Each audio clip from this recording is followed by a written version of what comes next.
తెలుగు చిట్టిపొట్టి కథలకు స్వాగతం. నేటి కథ లంచం. స్కూటర్ సరిగా నడవట్లేదు, రోడ్డు బాగాలేదు, స్ట్రీట్ లైట్స్ కూడా వెలగడం లేదు, కరెంట్ లేదు కాబోలు. స్కూటర్ లైట్ పాడి 4 రోజులైంది.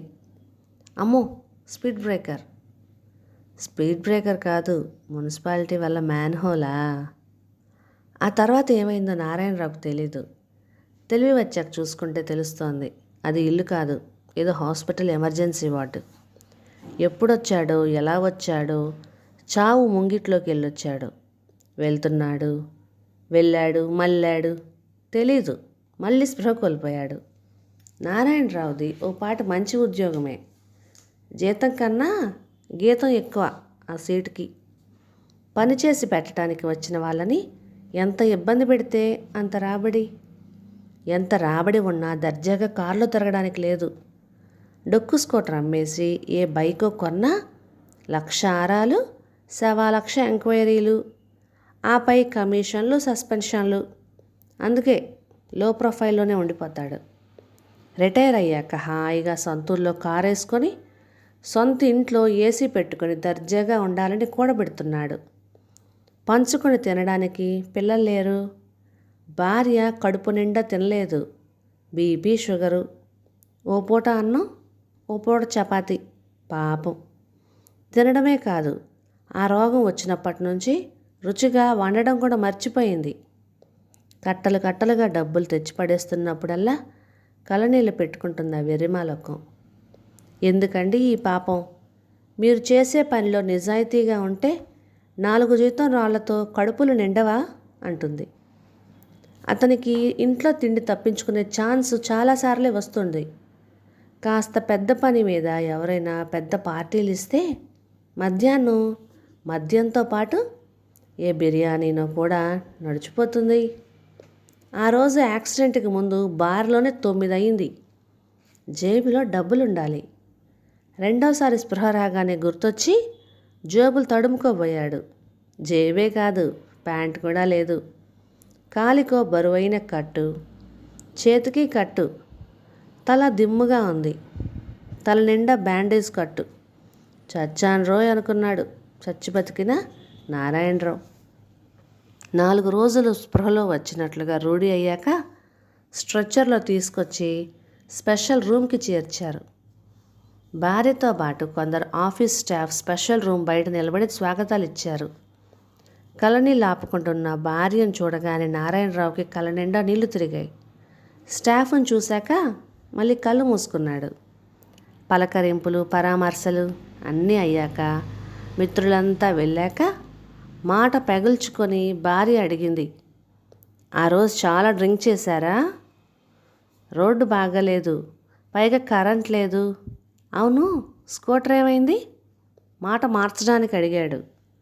స్కూటర్కి ఏమీ కాలేదు, తల పగలేదు, దాని కాలు చెయ్యి ఫ్రాక్చర్ అవ్వలేదు. శోకంతో రోషాన్ని, ఉక్రోషాన్ని అంచుకుంటూ అనింది ఆవిడ. సువర్ణ, నువ్వు నన్ను దెప్పి పొడుస్తున్నావు.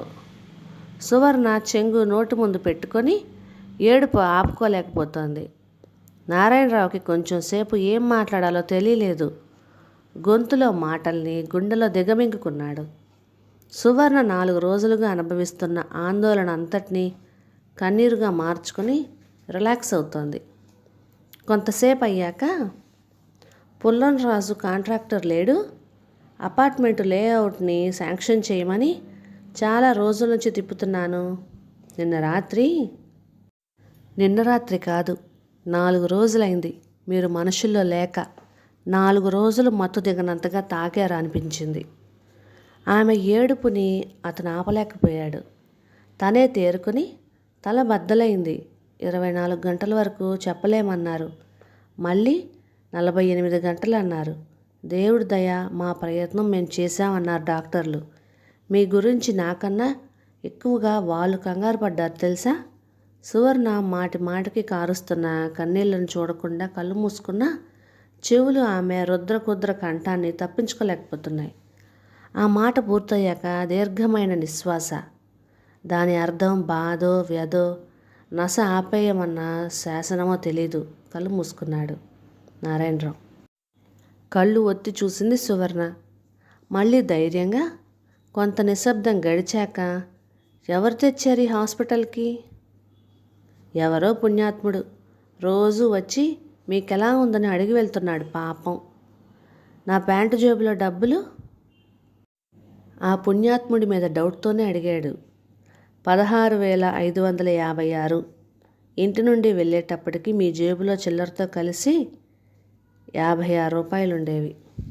అవును, 500 ఒకడు, 16,000 పుల్లంరాజు ఇచ్చారులే. అన్నీ ఉన్నాయా? ఒక్క పైసా కూడా తేడా లేదు.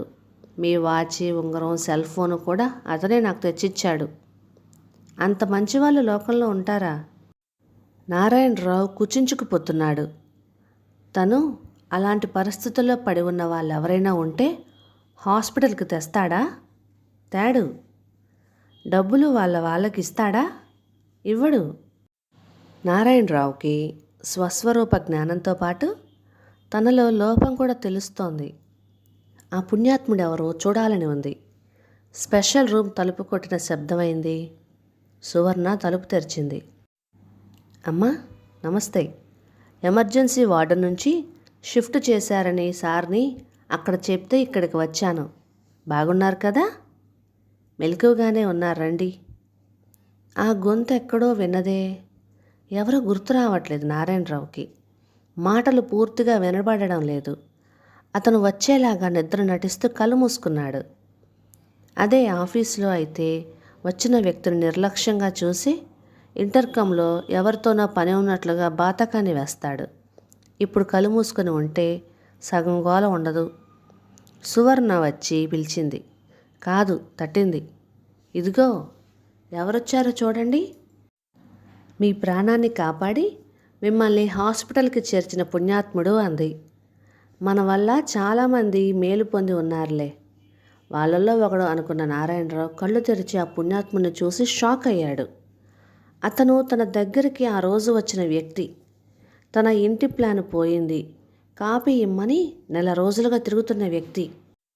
1000 రూపాయలు ఇవ్వండి, పని కదలదని తను పొమ్మన్న వ్యక్తి.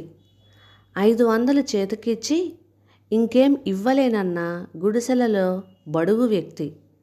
జేబులో ఉన్న 16,500లో ఆ 500 ఇచ్చిన వ్యక్తి. నారాయణరావు ఆ వ్యక్తిని చూడగానే 2 చేతులు ఎత్తి దండం పెట్టాలనుకున్నాడు. ఒక చేతికి, అదే లంచం తినే ఎడం చేతికి ఇంతలా సిమెంట్ కట్టు. కళ్ళతో నమస్కరించాడు. కళ్ళనీళ్లతో మనసు విప్పాడు. తెలిసి తెలియనట్టుగా సారీ అన్నాడు. సువర్ణ, 500 అతనికి ఇవ్వు అన్నాడు. సువర్ణ డబ్బిచ్చింది. ఆఫీస్ వాళ్ళకి చెప్పి నీ కాగితాలు ఇప్పిస్తాను, టచ్లో ఉండు. నారాయణరావుకి అతన్ని పంపేశాక ఏడుపొచ్చింది. కాదు, నిజంగా ఏడ్చాడు. కథ సమాప్తం. ఇక ఈ కథ మీకు నచ్చినట్లయితే ఇలాంటి మరెన్నో తెలుగు చిట్టిపొట్టి కథల కోసం please like, share and subscribe to my channel. Thank you.